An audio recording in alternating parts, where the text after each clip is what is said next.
Hey guys, it's John Olympian Exotics here. I'm gonna do a real quick video on how we set up our crested geckos here at Olympian Exotics. I have a ton of babies today, so I'm gonna go ahead and do it real quick while I'm showing off some babies since, you know, I have to do it anyway. So, don't mind the puppies crying in the background, they are close by. Okay, so basically how I set up my babies is in a 6-quart tub.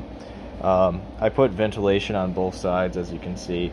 I know some breeders just have it on one side, but since I use peat moss in the bottom, I keep this packed down pretty good, and I keep that pretty well humid. So if you're using paper towel or whatever, like just kind of paper bottom, you don't need to have as much ventilation. But if you have a substrate like this in there, it's going to keep a lot more moisture, which is going to foster a lot more fungal growth and stuff like that. So you're going to want to have a lot of ventilation to minimize the buildup of fungal or bacterial loads. So basically what I do is I mist this down, obviously have a little bit of fake plants in there, have good ventilation, have a secure lid. That's why I like these bins for that. And they're pretty sturdy. I don't have to worry about them breaking too easily. And then I keep them at room temperature, just like all my other geckos, which is around 70 to 72 degrees. So how I incubate them is on perlite, so coarse perlite. And as you can see, we have some that do go bad. I mean, I think most of those is either infertile eggs or they weren't pulled quick enough, and then they, you know, just kind of like drown in the substrate or in the egg box or something like that. But we have a lot of successful eggs, obviously. So you can see all the nice white ones are nice and healthy. Some of them do go bad, so that's just something that happens. I mean, that can happen for all sorts of different reasons. But as you can see right here, we got 4 new babies. So I'm gonna go ahead and set one of these up real quick. So we'll just grab one. Okay, try not to grab them too hard, and if you can, just get them to walk, because they are a little jumpy when they're a little guy like this. Usually by the time they're out, they've already had their first shed, because they shed out of their first shed pretty much almost as soon as they hatch out, usually. So then basically we'll just put that back on there, lock that up. Obviously we'll mist it in a second, but I don't have enough hands for that. Then I go back over here. So this is from group 18. You can actually see all the groups that we have on olympianexotics.com. Pretty much I don't really keep track of which female each egg is from or anything like that. I just have too many geckos, so we keep them by groups, and then you can see the parent pics. And basically a lot of times you can kind of pick out which ones are actually the parents to the baby, just because of the patterning and coloration. But so this was laid on 4/13, and the group is number 18. So here we have, okay, so hatch date lay date would be 4/13/22, and then today is, I believe, the 20 something, can't remember now. Let me see. Oh, is it 22nd? 23? Okay, or it's the 23rd. Okay.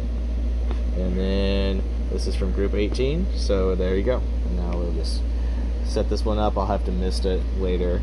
But basically, that's all it is. You just mist them a decent amount, and that's how I keep track of everything. And I got about at least 10 of these to do today, because we had a big hatching wave today, apparently. So I hope you guys enjoyed watching. Hopefully you learned something about, maybe you can use these ideas in setting up your own babies.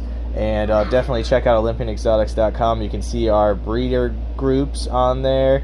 I don't have too many actual babies up on the website as of late, because I've just been selling them at the shows, and I don't really like shipping, especially during the summer. So if you are local to Florida, particularly Tampa area, I can definitely set you up with some crested geckos. Here, let's go ahead and look at some of the babies real quick before I end the video. So you can see we got, that's gonna be Super Dalmatian if I ever saw one. Look at that. That's huge too. That's a big baby. But anyhow, that's fresh out of the egg, and it's already got, what, 30 Dalmatian spots? You guys, shut up. Anyhow, okay, and then we got a really nice tan and cream partial pinstripe right there. We have a little Harlequin going right there. We got one that's just starting to stick its head out, and I don't know if that one right there is going to be a Dalmatian. It's kind of hard to tell, but that's a really nice, that's going to be a super doll for sure. Okay, so you're going to go back into the compartment so that way I don't squish you. Come on, stay in the compartment. Be a good gecko. Okay, okay, okay. I guess it's not staying in the compartment. Okay, now I have a gecko in my hand. Okay, so I guess we'll set up another one real quick. Okay. Forgive me, I have a gecko on my shoulder. Okay. Go on in there. Okay. Pull that out. And yeah, that one's gonna be, I don't know. I have a soft spot for the creamy stuff. I always like the cream. But anyhow, yep, so we're gonna have to miss that. I have to erase the old dates off of this lid and get that sorted out, but we'll do that a little bit later once I'm off of this. Okay, let's see. Oh, there's none in here. Where was the other ones? I know there was another compartment full of crested geckos. Did I already do it?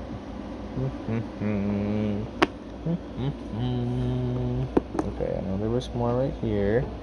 Is there more behind me? Okay, let's see. Let's see.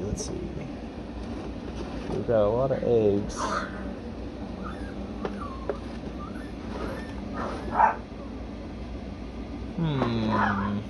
Okay. I swear there was more. Maybe I was wrong. But yeah, okay. Apparently I was wrong. We got these ones right here that I just showed you. Let's see. Let's look one more time. Get my count. So we got 2 here, and then we had 1, 2 there, and then we got another one there. So we got 2 plus that was 5, and then there's 6 right there, and then we had 4 right here, so that's 10. Yeah, I could have swore there was a couple more, but maybe I'm just crazy.